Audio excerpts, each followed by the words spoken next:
the Toronto Star. I'm Saba Itazaz, and this matters.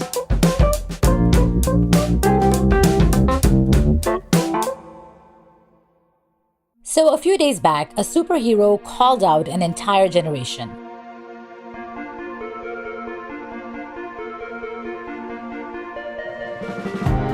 Deadpool is worried about his mom. But here's the thing. I hope that young people in BC don't kill my mom. And while this may be tongue-in-cheek, Deadpool, aka Ryan Reynolds, was responding to a request from BC Premier John Horgan asking celebrities to help get young people on the same page when it comes to COVID precautions. But governments aren't the only ones blaming millennials and Gen Zers for breaking COVID protocols. Dr. Phil also disapproves. Here's my problem. Do you have any concern about the fact that if you just get outside and enjoy life and perpetuate the spread of this virus, that you put more older people at risk? Does that concern you at all? And he does have a point. The World Health Organization is worried that infections among younger people are on the rise globally, putting the more elderly at risk. Younger people are officially driving the spread of COVID-19. So it seems the verdict is out. Millennials allegedly ruin everything, and they're being accused of leading the game on covidiocy. And keeping the science in mind, we all do need to be a little smarter. But just like all generations before us, we might have our own Covidiots and Novidiots. Everyone is not the same. The Star's culture reporter Karon Liu actually went digging and talked to many young people who are fighting the stigma of covidiocy. So, where to look for a bunch of millennials and Gen Zers? On Twitter, of course. He joins me today to tell us about that and whether covidiocy truly is just a generational problem.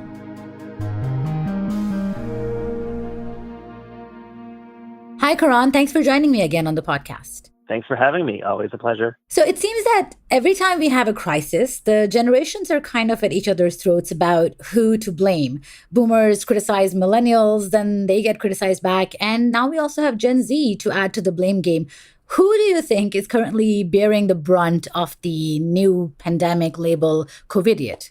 I think now it's a lot of younger people, kind of in my generation, the millennials and the Gen Z people who are younger than me in their like 20s and teens. I think it's because now that restrictions are kind of being lifted, the people who are most likely to be out and about, whether it's for leisure or for work, are going to be people of our ages. In the beginning of the pandemic, it was disproportionately people in long-term care homes that are being affected. And it seems now that, the Army stepped in and a lot more intervention has been done to long-term care. It seems like a lot of the focus has been onto young people now. That makes sense in that context, but I just really want to know, why do millennials get blamed for everything? Like, we've been seeing a lot of developments and there's a whole narrative of millennials ruin everything. So why exactly does that happen? I think it's just how society works. Like, I'm sure in the 50s, our parents and our grandparents, when they were in their 20s and 30s, they were getting blamed for, their rock and roll music and their fast cars and all that stuff. And then in the 60s and 70s, it was like the hippie movement, and they were blamed for the decline of society. I think it's just how it is. Any youth demographic is going to unfairly be kind of lumped together in one monolith and stereotyped by their older generation. I mean, I have friends in their mid to late 30s that are kind of blaming Gen Z now for going out and partying and not wearing masks and not following physical distancing guidelines. It's just how society works. We all love scapegoats, and the easiest thing to do is to blame youth. Right. And I want to talk to you about this new term in our vocabulary now, covidiocy. How exactly did this get coined? How did it become a part of this millennials ruin everything narrative? What did you observe? The first time that I've heard it was a few months ago when there were photos of just hundreds of people just at Trinity Bellwoods. This was before those circles were painted. I think this actually led to those circles being painted to allow for physical distancing. When all these pictures of the crowded park circulated online, that's when I first heard the term Covidiot. And, because most of the people in those pictures were young, I think it kind of just tie the term with that demographic, unfortunately. Right. And you posted a Twitter call out regarding this, didn't you? Tell me about that and what kind of response did you get? Right. So I started to see a lot of headlines in which a lot of health professionals and politicians were, imploring young people to wear their masks and to physical distance and to not have parties and to not have gatherings. And when I see those headlines, I'm like, well, I'm that demographic that, I've been holed up in my house. I wear a mask all the time, even when I'm outside. I haven't seen any of my friends since March. Yes, I'm young, but I know better than to endanger myself and the people at home. And it's really unfair that young people are kind of all lumped into this one monolith. And so I kind of floated the idea to my editor saying like, there has to be a lot more young people, millennials and Gen Z, who are taking this pandemic very seriously and are taking all the precautions that they can and, aren't going partying because like myself, they probably have older people at home or they're out working and they don't have a choice but to be out and about, or they're taking extra precautions because of who they live at home with. So I kind of just put out the call to Twitter. There has to be people out there who are taking this pandemic very seriously, whether it's for their family or for themselves, or are just in life circumstances where they have no choice but to go out.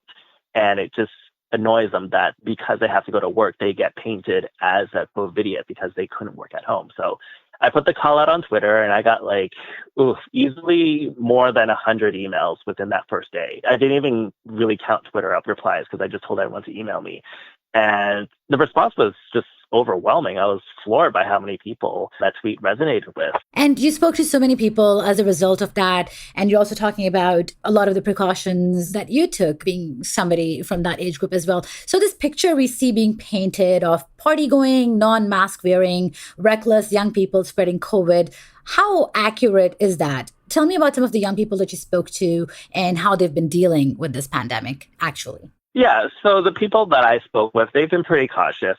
Some of them go out to the patios because, it's less of a risk to be outside than inside because there's better ventilation. There's also people that just still stick with takeout.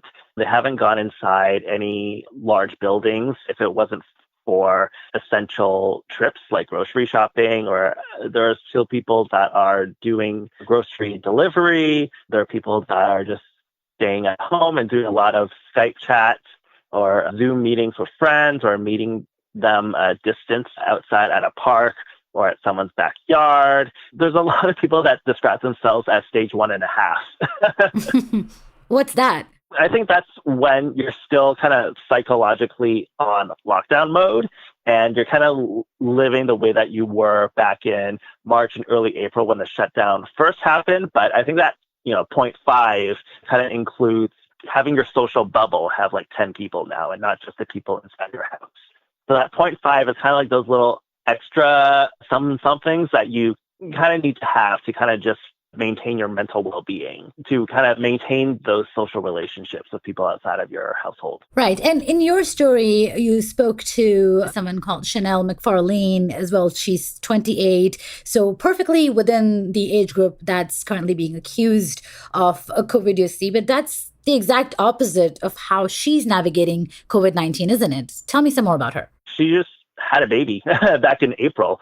So, wow. She was hyper, just aware of everything. She was like, if family comes visit, they're all wearing masks. Doesn't matter if they're in my social circle, they're all wearing masks.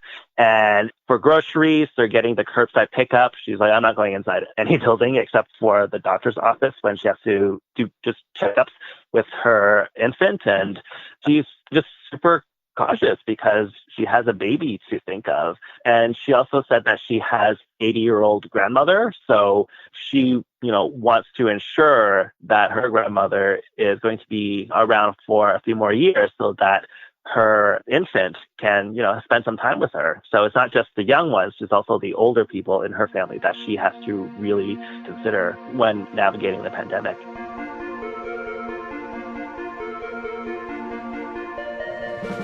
We'll be right back.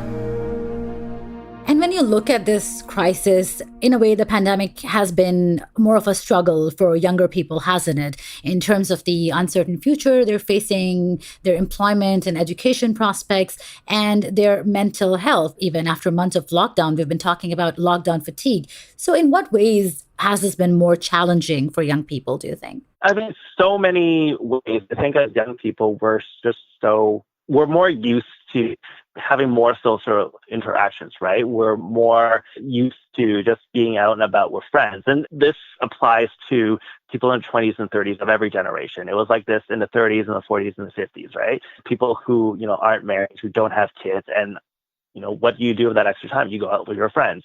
So when that's taken away from you, it's a lot harder to maintain those social interactions that you're so used to. And then on the flip side, as part of stage 2 and now stage 3, a lot of the places that are reopened again, we're talking about restaurants, bars, movie theaters, retail stores. I mean, who are the people most likely working there? It's going to be the university students, the people in their mid to late 20s, early 30s. It's that millennial Gen Z demographic. A lot of them have to go out there and go back to work in order to make the rent and pay the bills. So yeah, they're out and about, but a lot of them would rather stay home, but they can't because they cannot afford to, or that their job doesn't allow the luxury of working from home. A lot of them are working so that they can stay home, to make enough money for rent and to put food on the table. So I think that's something that a lot of the headlines hasn't considered, in that, yes, there are people who are partying and, living it up. Those are, the rich guys and girls on TikTok that are just living it up, trying to maintain their content in their hype house. But for every one rich, reckless millennial or Gen Z person, there are hundreds and hundreds of more responsible people of the same age that are just trying to pay their rent. And that's actually a very interesting angle to this economic angle, because when we're speaking about outbreaks in bars and restaurants and a lot of blame is being placed on young people, it's also probably because a lot of them are actually working there and, working in other essential jobs as well. Can young people even afford to protect themselves the way an older, more stable demographic might have the privilege to? And should we be viewing this through that lens? Yeah, I mean, I think this pandemic has really kind of showed an equal distribution of wealth in various societies. I mean, who is most likely to have a full-time job, a full-time salaried job with work benefits and is able to work from home? Usually it's older people. Younger people, they're still renting, they work in the gig economy or do shift work. And a lot of those jobs are gone because so many restaurants have shut down since March, and a lot of them haven't reopened or are not reopening at all. So they have no money. They still have rent. Rent keeps building up, and they have other expenses as well because a lot of them don't have medical benefits. So they have to pay for that as well, which, costs more for them. And they don't have a car, so they have to take public transit.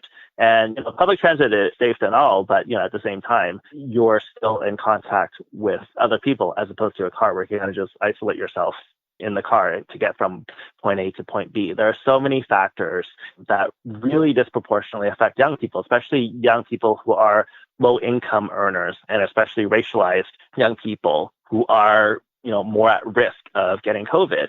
And it's not because that they're Covidiots and, feeling invincible and out and about. It's just because of their circumstances, their life circumstances, and their socioeconomic level. It just puts them more at risk. And another person that I spoke to, Ruth, she was very adamant that she spoke about people who have mobility issues or chronic illnesses and disabilities, because I think that the way that young people are painted in news reports about being reckless, it doesn't acknowledge that there are young people who have chronic illnesses and disabilities and mobility issues that, they don't feel invincible. They are very well aware that they're immune compromised and are at greater risk. And they're like, nope, I'm not going out partying. I know my health limits and I know where I can and where I can't go. So I'm good. Like, leave me out of this narrative. Right. And Karan, is there actually any research out there for exactly which group has been more responsible during this time? I remember seeing so many viral videos of people being angry and refusing to wear masks, and it's mostly been older people of a certain demographic. What have you observed? Are there any numbers out there? Yeah, I mean, I don't think there's numbers on mask wearers. One of the doctors I spoke with the article, he was like, the more info that we can get from these confirmed cases, the better. And by that, he means things like occupation, income level, who they were in contact with. Because he says that if we can differentiate them from, say, a customer and a server, then it paints a better picture of who the virus comes into contact with more and the motivations behind the person, whether it's because they were inside a restaurant or that they weren't wearing a mask or they were being reckless, as opposed to someone who was, working and comes into contact with, dozens of people a day because that's just how their job is. The more info that we can have from people who tested for COVID, the better picture we can have of who's most at risk. But the data that's already out there, we already know that it disproportionately affects low-income people because they're the ones who are in jobs that require more person-to-person contacts. The shift work. They're working in grocery stores. They're working at restaurants. They're working in factories and processing plants. Those are the people that are getting affected more than people who, are able to work from home because they work at like a office building, like they're accountants or reporters. Right. So I guess we need to take a look at the bigger picture and more details before we start pointing fingers or stereotyping anyone, correct? Yeah. But, of course, a 30-second video of people partying at a house is going to get more traction than a group of 10 young people sitting in their circles at a park and respecting physical distance guidelines. That's just how it works. So I think it's really important to remember that everyone in an age group does not belong in like one monolith. Like everyone has different occupations, everyone has different life circumstances, everyone has different housing situations, different income levels that really, really, really affects their risk levels for COVID. And what about you, Karan? Have you managed to avoid being blamed for it all yet? I've been pretty good so far. I mean, again, I'm fairly lucky in that my job allows me to work from home. Like all I need is computer and an internet connection, and I can file my stories and I can do my reporting. So I'm able to stay at home and I'm not forced out. And then when I do go out, I have my mask. I enjoy wearing a mask, actually. I think it's pretty comfortable. It's pretty snazzy. It kind of adds another protection layer from the sun, which I'm always super worried about. I'm calling from a cottage just outside Peterborough right now, where our family is kind of just self-isolating here for the week. Yeah, it's a luxury for sure. Right. Well, thank you so much for taking time out from your cottaging to speak to us, Karan. It's been great as always. All right. Thank you. Talk to you soon. I was speaking to Karon Liu, the culture reporter for The Star.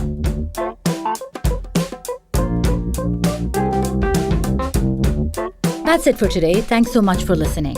This Matters is hosted and produced by me, Sabai Tazaz, Adrian Chung, and Raju Mudhar. Produced and mixed by Sean Pattenden, and our director of programming is JP Fozo. Our show theme music is by So Called, and our episode music is by Mike DeAngelis. We want to hear what stories matter to you. Please send us comments, questions, or ideas to thismatters@thestar.ca. Please consider supporting the journalism the Toronto Star newsroom does at thestar.com. And don't forget to subscribe to This Matters on Apple Podcasts, Spotify, or wherever you listen to your favorite podcasts. Let's talk soon.